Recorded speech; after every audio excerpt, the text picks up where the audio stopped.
More and more, organizations are realizing that in order to be successful, they must value the diversity of their employees, volunteers, and patrons. Learning to recognize, appreciate, and utilize differences between people can benefit your organization. 1 in 5 adults and 1 in 20 children have some type of disability. Ask yourself, is there visible diversity at all levels of your organization?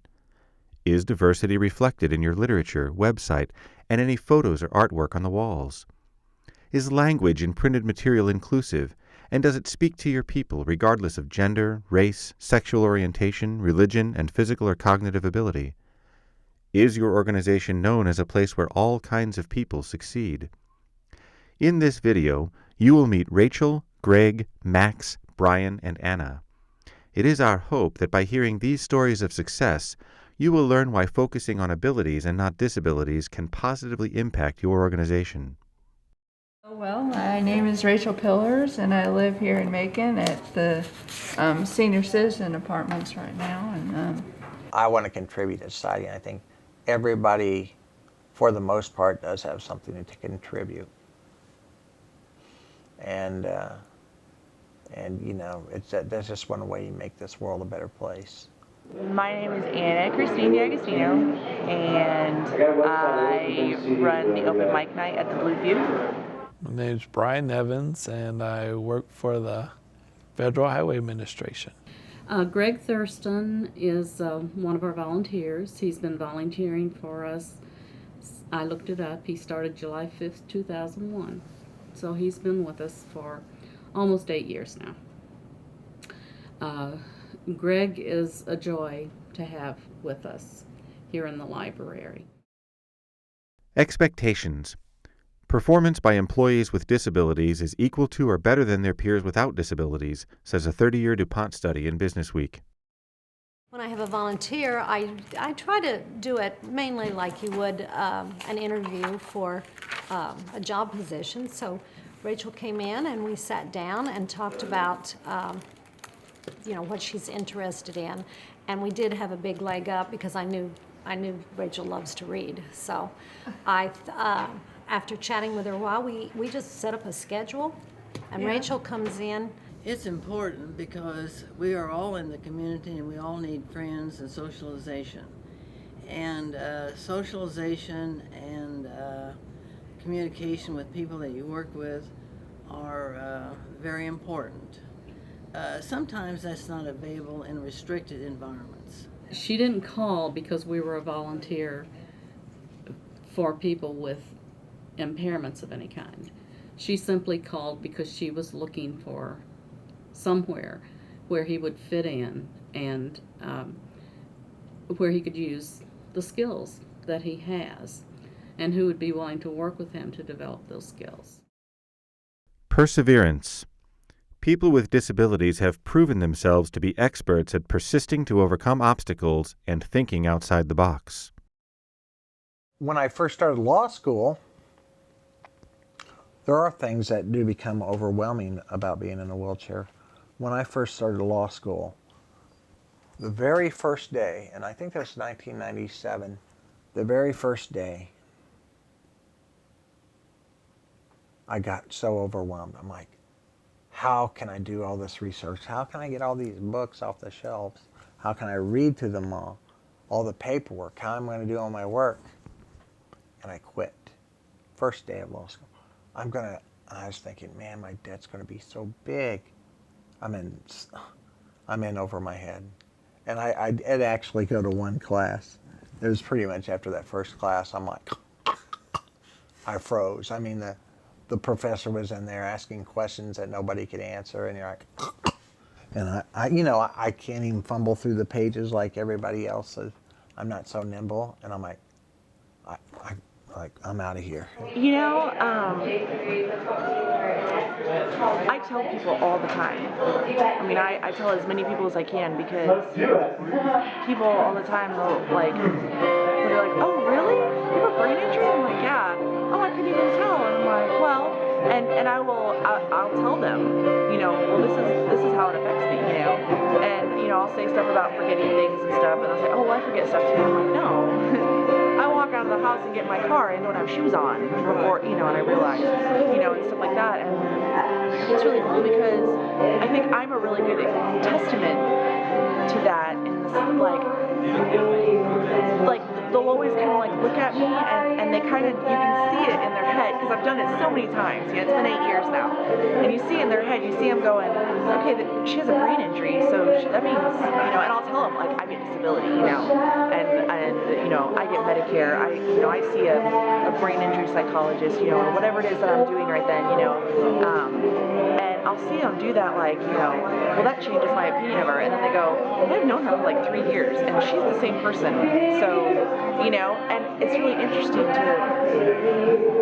to watch people make the decision that they didn't know that about me the whole time, and it didn't matter. Well, I guess my advice is, just let everybody know that you want to work, because, with my situation, I was having trouble finding a job, but wanted to work. And, it happened to be by word of mouth that I was able to get my job. And I was getting to the point where I didn't think it was going to happen, and just did not lose hope and keep trying. Opportunity. People with disabilities are motivated by the desire to give something back and respond to opportunities for personal growth, job flexibility, and social inclusion. I went back to school. I didn't want to give up on school after I had my accident. So I went back to school. I had my undergrad in health education. And then I went back and I got my master's of education in health and wellness. And it was about the time I started entering, well, it was about the end of my bachelor's, and during the beginning of my master's, I started thinking about law school. And I went to law school after got my master's degree and graduated there. And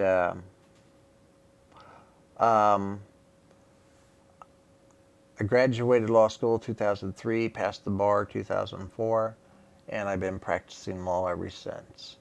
I wanted to work at the library because I enjoy books and enjoy learning about books, and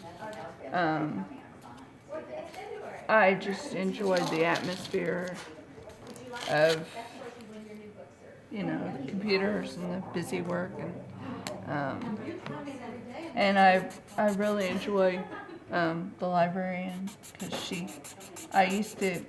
she used to work at the school, and I used to know her from the school, and so she was a real good friend, and so when I learned that she was the librarian here, I was really looking forward to volunteering here, and I didn't know exactly what it would entail, but I didn't mind because I just knew that I enjoyed the atmosphere and working with the books, and I enjoy it because I get to see new books also. When the new books come in, I get first crack at seeing seeing what they have coming in, and I get to kind of read through them before anybody else gets to see what. My dad lived next to a bridge engineer that worked here at Federal Highway, and he, noticed me coming and visiting, and his wife is a quadriplegic, so we had that in common. And he, asked him, about me, and found out I had an engineering degree, and got my contact information, and told me that they were hiring here and that I should apply. The thing is, federal highway is civil engineers. And I told him that, and he's like, well, just try anyway. So I called and got my interview, and ended up getting hired through there. And he told me they wouldn't hold my mechanical engineering degree against me. One of the things about this computer, and this is how I do my research at the library, is computers, most all computers, especially the ones with Microsoft Works on it, they have programs on them. Now, not necessarily word speaking programs, you have to buy this all together separately. But I can move my mouse around without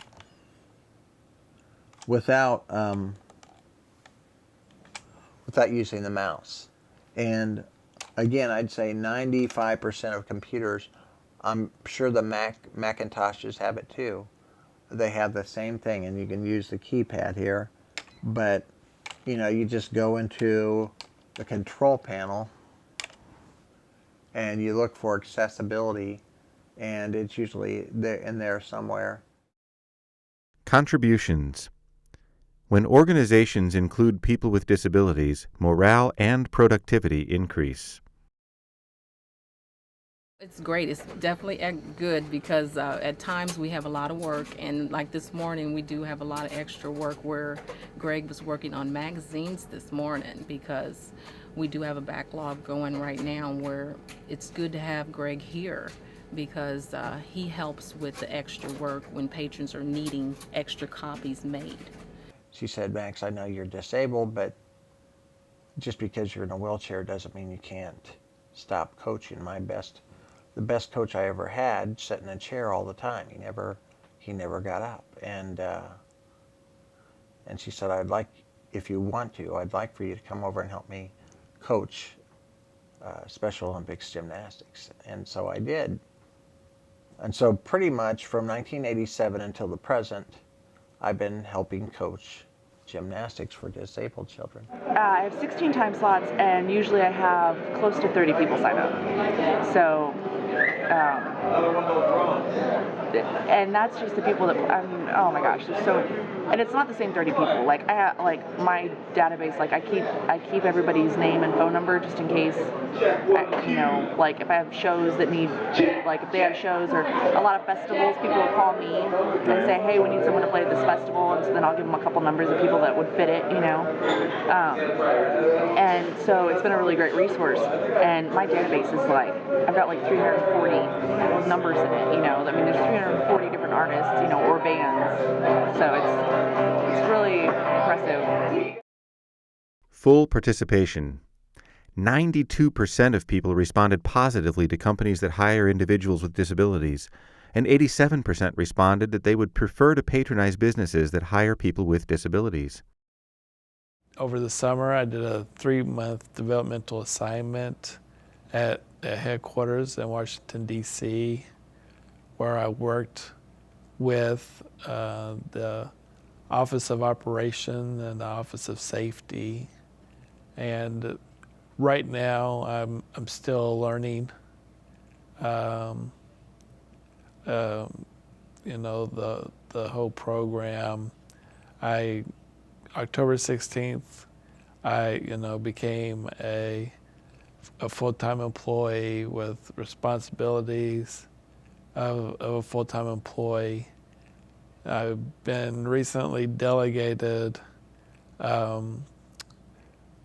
responsibilities for the emergency relief funding, which recent events with the flooding that we had over the summer, if the state